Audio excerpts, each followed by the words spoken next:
This week's Parashat is Parashat Tetzave. It continues to deal with the construction of the Mishkan, of the tabernacle that served the Israelites on their journey from Egypt to the land of Canaan as a place of worship and cultic ritual. And so, what is the Mishkan, and what is the significance of the Mishkan? This comes together with another question which we might ask about the Parsha, and it's really about the entire Torah as a whole. And that is the question or the fact that a temple and the construction of a temple is never commanded in the entire Torah.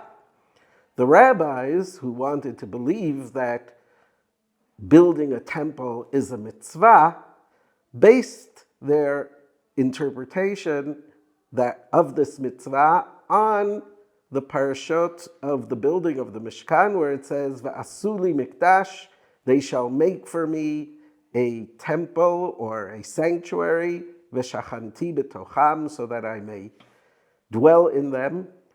But it's clear that that is not a command to build a temple. It is actually just a command to build the Mishkan, which was a one-time phenomenon. It lasted 40 years. And so the question that I'd like to raise is, why is there no command to build a temple? The answer, I believe, is found in the book of 2 Samuel. In the book of 2 Samuel, David is pondering his great house that he had just built for himself, and he decides that it's time to build God a temple. And then God responds in a surprising way. In the book of 2 Samuel, chapter 7, God responds and says, "Shall you build me a house?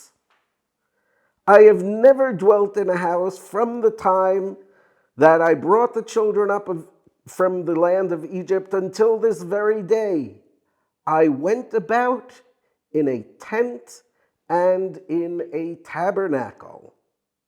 Bechol asher hitalachti, throughout all my journeys with the children of Israel, did I once tell any of the leaders of Israel, saying, 'Why have you not built me a temple?' No." This is a very startling response from God to David's earnest request and desire to build a temple.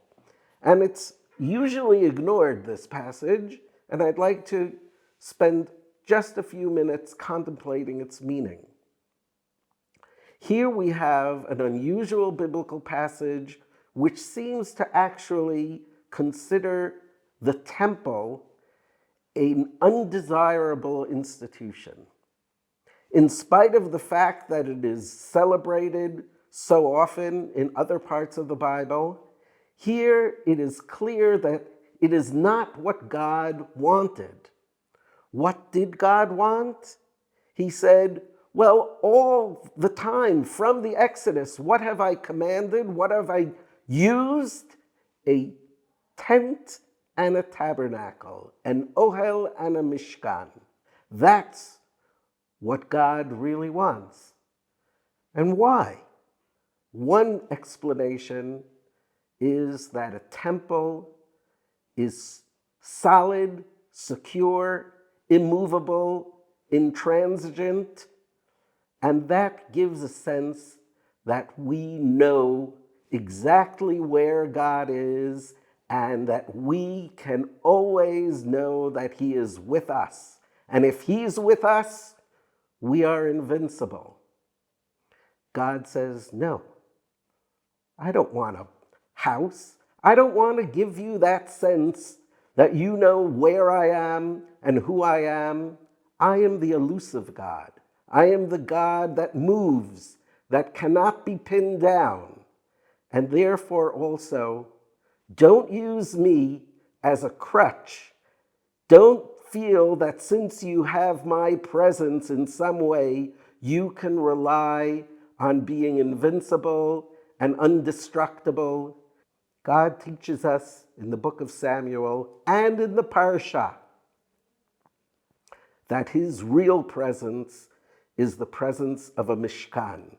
It is the elusive, moving God that cannot be pinned down, that is with us and when he is with us, and that we may never and must never use the sense of God's presence as a foundation for overconfidence, because God can never be pinned down, and we must always live humbly with God.